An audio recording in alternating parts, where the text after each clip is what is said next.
Round one continues here in Brazil as we pick up on the next heat. It's round one, heat 9. Jeremy Flores, Josh Kerr, Adam Melling.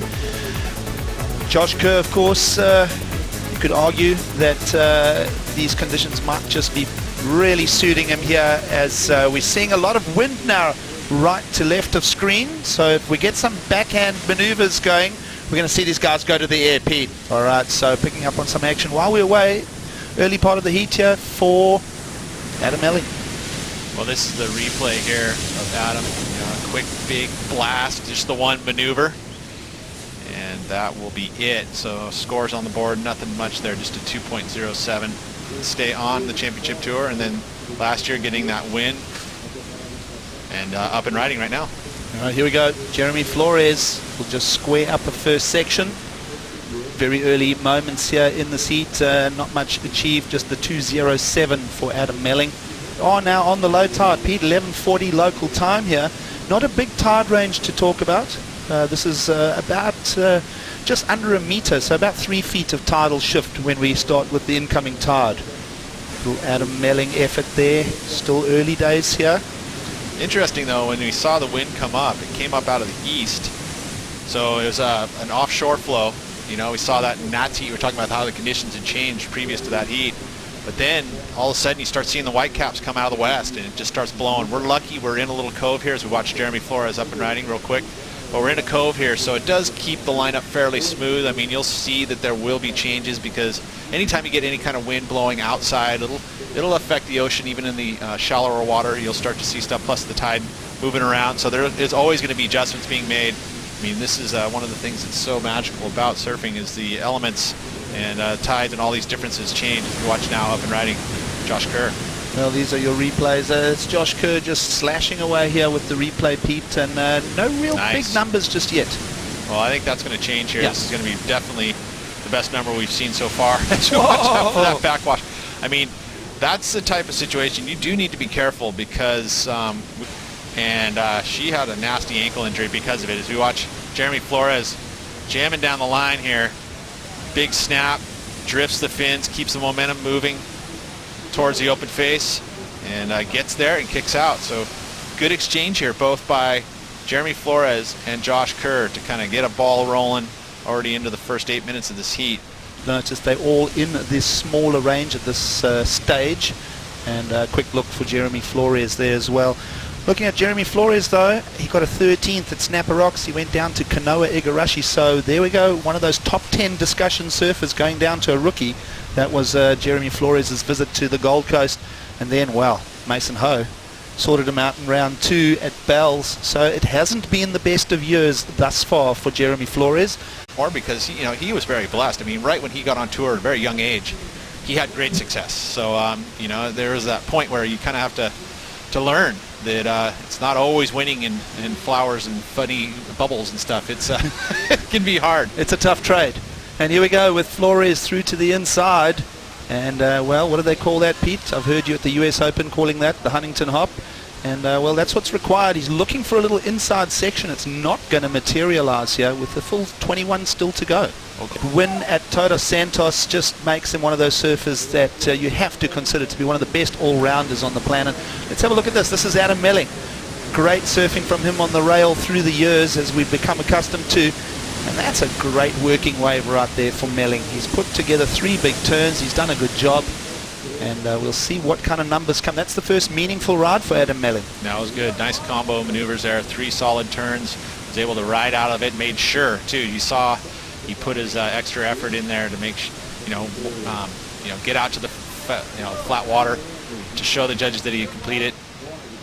Nice first turn, right into it again. Didn't have a ton of variety, but the wave didn't allow him really. He had to just kind of hit the lip 3 times. But then there in that last, he made sure that judges knew he had control. There is the odd perfect day, but mostly you're going to come down here and kind of have to battle through it. As you can see right now out in the water, these guys are having to surf these waves as well as they can of what's on offer. reality is it's all about headspace. So these guys all here in the competitors area, everybody on a positive note. I mean, every single guy that I've talked to down here, they're stoked to be here. They're keeping their mind in a good place, and they know exactly what they're going to have to deal with, and they're all dealing with it in the same sandbox. Fortunately involved and supporting their countrymen through round one of competition here. No Brazilians, though, in this particular heat. We do pick up on a priority decision here with Jeremy Flores.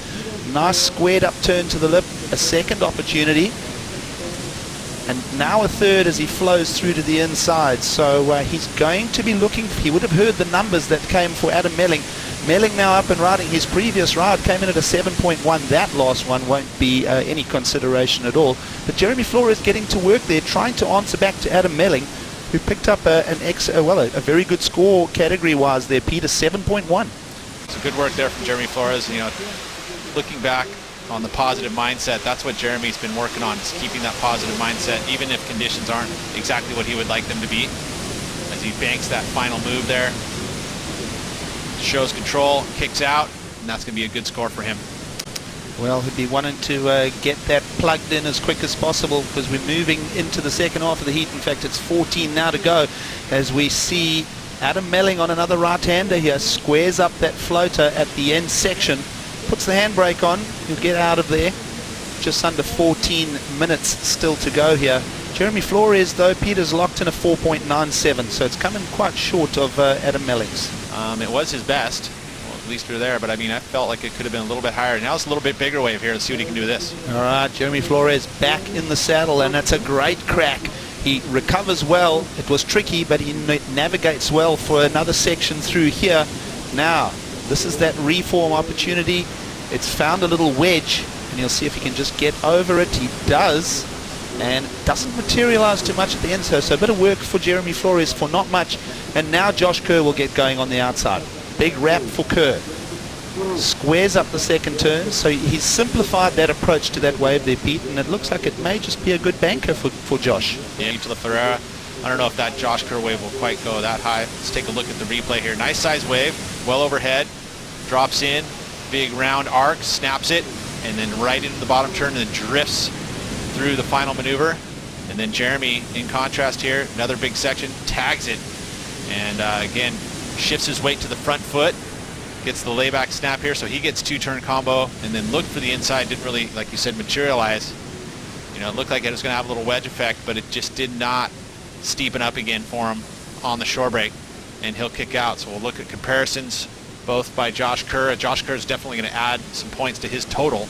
Picturesque, and the world will see coming up in a couple months during the Olympics, as you start to see those numbers now trickling in and up and riding out of Melling. Adam Melling attacks nicely, good snap. Two tight turns there, very similar to one of those that Geordie posted in the previous heat. And nice and tight surfing there from Adam Melling. We'll expect to score, but both surfers already visiting the sevens is Jeremy Flores and Adam Melling. That ride of Jeremy Flores checked in at a 7.3, Pete, so a good number. And then, well, Josh Kerr is 6.9 for that two-turn combo. 13.40 for Josh Kerr. Now Adam Melling trying to get into the mix. He does have a solid score as well. Nice hooking snap, then late hits it, somehow gains control and keeps it together to finish that wave, and trying to better the 4.40. Two surfers have sevens, but the heat leader is just shy of that. A 6.9 is one of the counting two. So consistency on Josh Kerr's side, but he's got to go something special, and he'll do so as he goes rotating. But he'll land off the back ramp section of the wave and won't complete that. Won't be deemed complete. Beautiful to watch, though. Every time Josh goes to the air, right? It's just high entertainment value. And that, and all of those attempts culminating into trying it in a heat, as we watch now Jeremy Flores. Flores will look for opportunities here. He'll come around the corner and he'll get that nice jam, and as he goes to try and load up the second combo, he just gets a little bit of a flat section of the wave, and it'll be a throwaway in the context of the heat. With 7.5 now still to go, we did see Kaloe and Dino just pensively looking at the lineup, right? Made finals at the Gold Coast to start the year. Which really, you know, kind of comes straight on us, but it actually moves down the beach. You know, given the opportunity, it's going to be the open faces on these rights. Josh Kerr uses that priority. Big sweeping turn. Now squares up another one, inside section offering. Another nice little snap to that, nice little electric spark. And, well, all the way through to the inside, Josh Kerr wanting to drop one of those two scores. So he's got that pair of sixes, Pete, so he wants to go into the sevens and plus. As Flores now becomes part of the exchange. Nice mid-face jam. Another wrapping turn. Whitewater bound, lots of click from that turn there. And just a little angled jab there for Flores. Finds himself a little pocket of energy here. He'll keep it moving. Wraps the roundhouse turn. And another little opportunity. He likes that. That is definitely a show. That, nice little happy claim. So let's have a look at what unfolded while we were going through the heat recap here, Pete. Well, look at it. You see that left we were talking about? That was the air we were talking about. At some point, he was going to get that opportunity. He found it and gets that lofty air reverse. Lands a nice rotation, put it right up into the wind, which blows the board to his feet, sticks it to it. Spoke about his strengths and he played it right there. We're waiting for that score, so no number in yet for Josh Kerr as we follow Adam Melling now, who wants to stay part of the discussion here. Beautiful second turn, nice and tight. There's the common theme in this wave right now is combos right there, and Melling has done a great job here. That was part of the criteria. It's a combination of major maneuvers, and we just saw that from Adam Melling. Adam Melling's last right there, I would think that as we watch the replay here, I think this one will show up in his top two. It's a nice first arc, right to the bottom, into the lip, connect with the lip, snapping it, and then the fourth turn right there on the shore, he kicks out. And he loved it. You can see a bit of aggression, and looking at a 6.10 as his low score. That was just like that. This exchange went down. That was an important exchange. They all got a piece of it. And the best of it came to Adam Melling, and he's going to take a heat win. He's going to move into round 3 here with 15 seconds to go, unless something brilliant happens. Well, something brilliant required from Jeremy Flores and Josh Kerr now, because Melling has grinded out lots of rail work, good combos on the running right-handers here. Going with the wind as well, Pete, so important to note. We spoke about the wind, how it would affect the lineup. Josh Kerr did play that backhand air, but Adam Melling stuck to the rights, and it's worked really, really well from 8.13 and a 7.1. It's official. He's got that heat win. That was a really highly contested heat, so good stuff there from all three competitors. I mean, if you look at the point totals, Josh Kerr finished in third position with 15.04 points. So again, all of those heat totals would have probably had some heat wins in this round. So good performances and fun to watch. Great stuff. Adam Melling gets the win over Jeremy Flores and Josh Kerr here in Heat 9 of round 1.